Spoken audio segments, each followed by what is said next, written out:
Hey guys, it's Dom. I just got top 64 at YCS Philly. Take two. Yeah. Silverman ruined the first one. Oh, well, you're the one that sweared. That's true. Shout outs to my sponsor, Top Choice Gaming and Gemtech. Their accessories are great. You should check them out. And then for sleeves, like Dragon Shield's great. I love them. Sponsored by them as well. Then we have Silverman's Champion Aura and Snorlax. I lost to Labyrinth in top 64, Ryan Yu. He did really well afterwards. But Labyrinth is kind of a really rough matchup for my deck because I don't play a lot of I have a lot of cards that are dead in that matchup.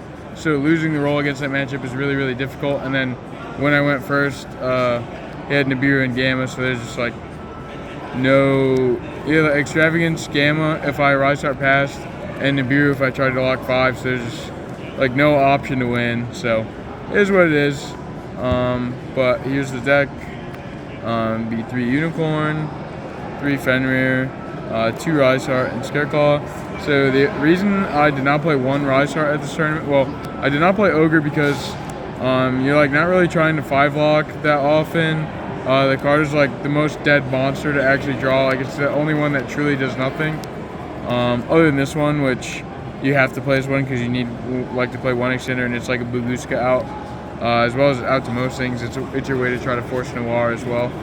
But I played 2 Rise Heart because I found that when the mirrors ended up in a grind game, and Diablosis hit this when I only played 1, it became like pretty difficult to try to win the game. So I made the concession to play 2, and the hands that are bad in this deck that I find, like the ones you can't play, are normally involve like Birth of Theosis, and this is a card that plays with those, so I thought that playing 2 is fine, but 3 is too much. It's also a card that's like good to search against roll, or like good to draw against roll. I think he's wrong, by the way, but Jesse does not agree, but that is okay. He is the GOAT.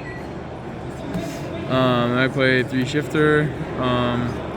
So I figured I'd play against the majority of mirrors, and the rest of my deck is built for the mirror. But this card was just like way too good against everything other than the mirror to not main deck. It's literally like an auto win. So like having 3 dead cards in the mirror was reasonable enough. I think so. Out of my rounds, I played. See, I had 2 buys, and there were 10 rounds, and then top 64. So that's 11 rounds I played. I think 5 were cash and 6 were other decks. So card was like good when I drew it against Samurai. Obviously terrible when I drew it in the mirror. Then I played 3 Gamma and Driver. These cards were really good for me. I think that being able to like Prosperity into this card in the mirror is pretty good, as well as this card is a hand trap that has like super high impact against the other matchups like Samurai and Pearly as well. So I thought that like playing this card was fine. I also expected, like because Droll is in so many people's main decks, that I would probably get a lot of free wins just by like activating this card on like an Ash or a Droll on Pot or Planet, and then I'd make Omega and the game would be automatically over. Then I also played 3 Impermanents. This card was okay. I thought it was better than Ash because Ash felt like it like only had application in the mirror and lab, where I felt like this card was like pretty well rounded versus everything. It's like obviously a card you can't draw by itself against a Samurai deck the majority of the time, but it like does a lot against Pearly. It not being once per turn is like not important, but like matters. And then I also played Thrust, so this being a card I could thrust for going first game 1, and a card that I could add going second to like clear up something if like I didn't want to talent it or whatever, or I already had talents like also mattered. So this card is fine. It's like fine in the mirror as well. Then I played 3 Planet and Terraforming Standard, 3 Cash, or 3 Birth, 3 Theosis, 3 Pot. That stuff's all standard. Then I played 3 books. Felt like this card was just like still way too good. In the mirror, it's just like everyone took Lance and stuff out of their deck, so that card is just like excellent. And then against the against the Samurai matchup, when they make a big negate board, it like at least trades with a negate. And then against the Pearly matchup, if they like try to yeep you, you just like book it and they don't do anything. Then I played 3 tactics, 1 thrust. Thrust was like really important to my siding pattern, and I didn't have a better 40th card to play, so I played this, and it just made my siding pattern a lot easier because I sided 2 more thrust, and I played Big Bang. It's 40 cards. Then for the extra deck, I played 3 Rise Heart, 2 Shang. I played 2 Diablosis because a lot of people were playing Desires in their cash deck. I felt like if they Desires going first, like this card ends the game. And then also like when you make this card going first and it becomes a grind game with the mirror, sometimes the second one just becomes an alternate win con that's like kind of ignored. And there was like not another card I wanted to play, especially since I didn't play Baron, because I didn't really play any level 3 tuners except in my side deck. And if I was siding them in, there were probably cards I wanted to use like as hand traps. Dark Run, Big Eye. Playing 2 this is still not great. It's bait. Like you're never gonna summon this card in the mirror unless you're already gonna win the game anyway. 2 Zeus support, and then Goliath for like other people playing Gammas, as well as like random destruction, like the Sage Defleur card. I didn't know if it would be popular or not. Garura was like just the most generic target. Then I played Omega because I played Gamma. It's funny, this came up once as being like a prosperity card I could attach to clear. Yeah, I don't remember what I cleared in their graveyard, but I remember it mattered.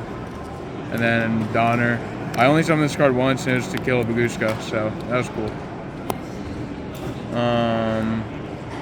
And the side deck, 3 Droll. This is just for the super heavy Samurai deck. I was afraid of it. When I drew Droll against them, it did end their turn every time, so that was great. 2 Ash, 2 Ogre. This was for a specific side pattern against multiple matchups. I kind of wish I played 3 of this so that like I had another card for like Labyrinth, but my side pattern just didn't work out that way, and I kind of felt like I had to not respect that deck. I didn't think it would be more popular than Pearly Samurai or the Mirror, and I felt like in Top Cut, like I'd probably not play against Labyrinth. I obviously played against it in top 64 and got destroyed. Ogre was for the Pearly matchup in the Samurai deck as well in my siding pattern.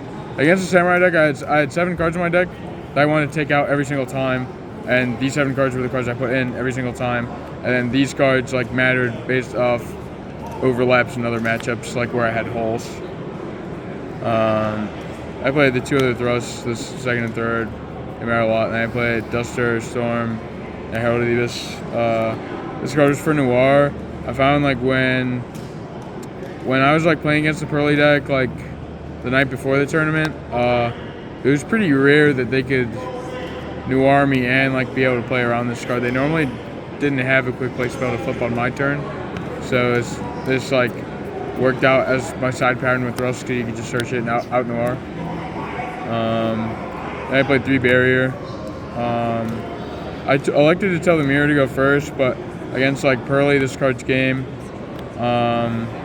In the Mirror, it is certainly a nuisance. It got to a point where every single Mirror, when they were choosing, would tell me to go first. That my siding pair became like siding one of this as well, because I was only siding 4, but I had 5 cards in my deck I could take out.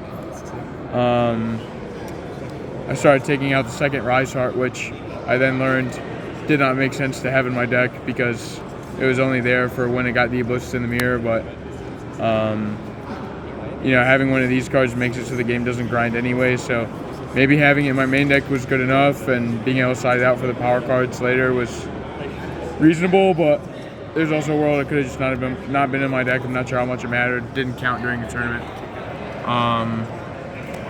But yeah, that was my deck. I guess the biggest shout out for the person helping me with my deck was certainly Mike Albanese. I've been building he's been like the person I've been talking to the most about Yu-Gi-Oh! The past couple tournaments now, and he's really good. And I hoped he would do better than me this tournament, but unfortunately he did not. But that'll be all. I'll see you guys next time.